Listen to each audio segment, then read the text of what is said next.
Hello everyone, welcome to Anubha study facts. आज हम बात कर रहे हैं गाइस रेस्पिरेशन टॉपिक के बारे में। रेस्पिरेशन से जितने भी अभी तक क्वेश्चंस पूछे गए हैं प्रीवियस ईयर में, उन सभी को एक सेशन में कंबाइन करने की कोशिश की है। अगर आपको ये सेशन पसंद आए तो आप ज़्यादा से ज़्यादा शेयर कीजिएगा। और ये सीरीज़ चल रही है DSSB नेचुरल साइंस TGT की। लेकिन ये जो सेशंस हैं, चूँकि साइंस है तो जहाँ पर भी साइंस से रिलेटेड क्वेश्चंस पूछे जाते हैं वहाँ पर ये सेशन आपको हेल्प करेगा। तो चलिए फिर आज का सेशन हम शुरू करते हैं। देखिए, रेस्पिरेशन, सबसे पहले रेस्पिरेशन है क्या? हम क्या सोचते हैं, रेस्पिरेशन मतलब होता है सांस लेना और छोड़ना, जबकि रेस्पिरेशन ब्रीदिंग और ऑक्सीडेशन दोनों को मिलाकर होता है। कैसे, वो समझते हैं। रेस्पिरेशन होता है फूड का ऑक्सीडेशन, मतलब रिलीजिंग एनर्जी फ्रॉम फूड। जो हमने खाना खाया उसका ऑक्सीडेशन हुआ, फिर क्या मिला? CO2 प्लस H2O और एनर्जी। आप सभी को पता है खाना खाते ही एनर्जी मिल जाती है। क्यों? क्योंकि फूड का ऑक्सीडेशन होता है, CO2 H2O और एनर्जी बनते हैं। ये तो हो गया रेस्पिरेशन का एक पार्ट, ऑक्सीडेशन। अब इसी का एक और पार्ट है ब्रीदिंग, जिसे हम कॉमनली रेस्पिरेशन बोलते हैं, सांस लेना और छोड़ना। इसमें क्या होता है? इनहेलेशन और एक्सहेलेशन। ब्रीदिंग रेट 1 मिनट में व्यक्ति की कितनी होती है? 15, 16 to 18। इसका आप ऐसे नंबर याद रख सकते हैं, 15 से 18, 16 से 18, ठीक है, पर मिनट, 1 मिनट में। अब एक चीज़ ब्रीदिंग में जो बहुत इंपॉर्टेंट है और बहुत बार ये प्रीवियस ईयर में आया है, आप इसको याद रखिएगा। इसमें ना डाउट बहुत हो जाता है, कंफ्यूजन क्रिएट होता है, इस वजह से क्वेश्चन दिया जाता है।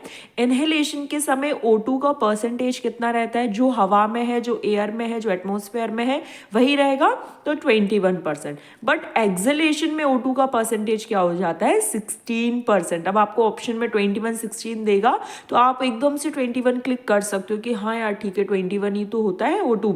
लेकिन नहीं, इनहेलेशन के टाइम पे O2 कितना होता है? 21। एक्सहेलेशन के टाइम पे 16। अब ये 16 कैसे, 21 से 16 कैसे हो गया, वो देखिए यहाँ समझिए। हमने जो खाना खाया उसका ऑक्सीडेशन कौन कर रही है? ऑक्सीजन। तो जो 21% ऑक्सीजन हमने इनहेल की थी वो क्या है? अब यहाँ पर यूज अप हो जाएगी। यूज होगी तो वो CO2 H2 और एनर्जी में, भाई जो खाना है वो उसमें कन्वर्ट हो गया। तो अब जो O2 का परसेंटेज है वो 21 से 16 रह गया। राइट, समझ आ गया? समझ आ गया तो प्लीज आप यस कमेंट कीजिएगा।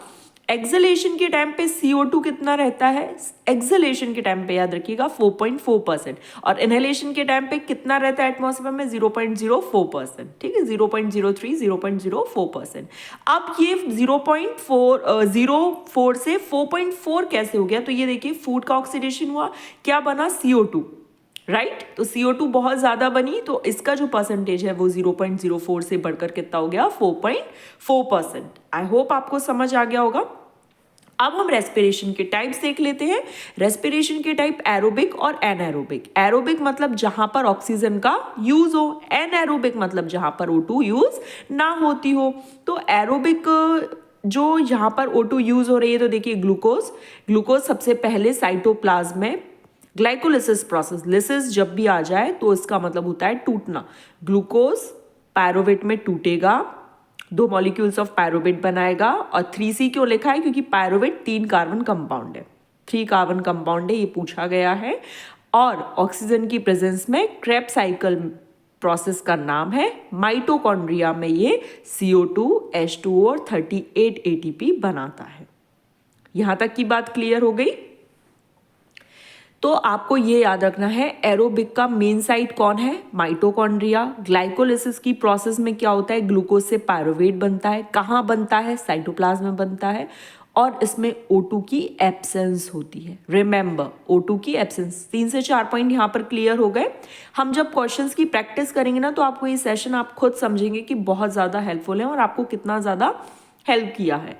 एनाएरोबिक में जहां पर O2 यूज नहीं होती, तो सबसे पहले ग्लूकोज ग्लाइकोलिसिस प्रोसेस के थ्रू साइटोप्लाज्म में पायरोवेट में टूटा, in absence of O2।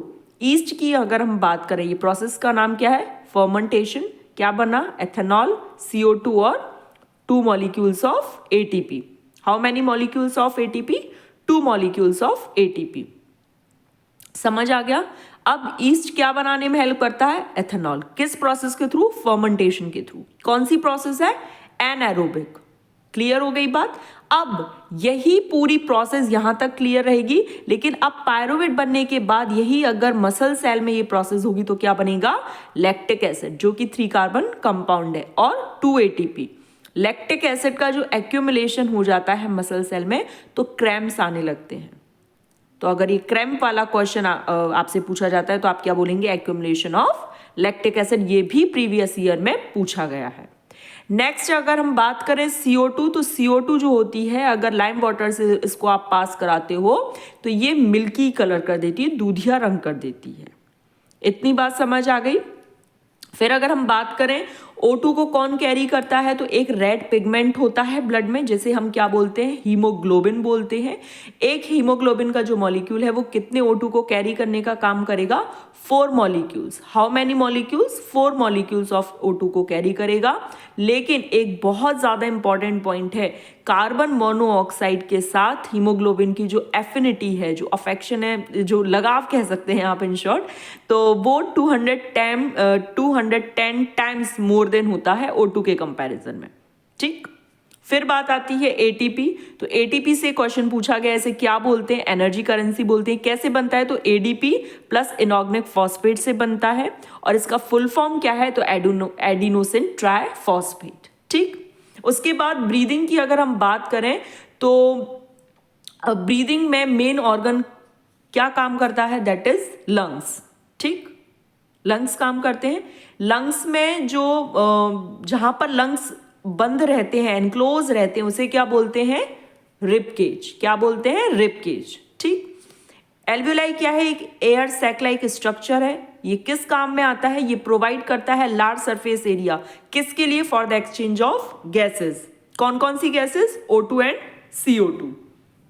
Next हम बात करें कि कनेक्टिंग लिंक बताना है ग्लाइकोलिसिस और क्रेब्स साइकिल की, तो क्या है, एसिटाइल कोएंजाइम। ग्लाइकोलिसिस का दूसरा नाम क्या है, EMP पाथवे, और क्रेब्स साइकिल का दूसरा नाम क्या है, TCA cycle, try carboxylic acid.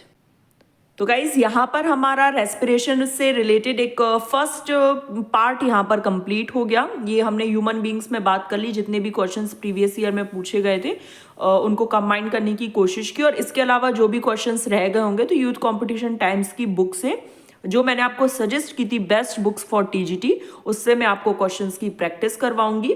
और आप ज़्यादा से ज़्यादा शेयर करें ये EMRS, DSSB और वर्ग 2, क्योंकि अब वर्ग 2 में कंटेंट साइंस का कितना 100 मार्क्स का रहने वाला है। तो ये सेशन आप लोग को बहुत ज़्यादा हेल्प करेंगे। सेशन पसंद आए तो do like, share and subscribe. Next session में मिलेंगे। Thanks for watching this video.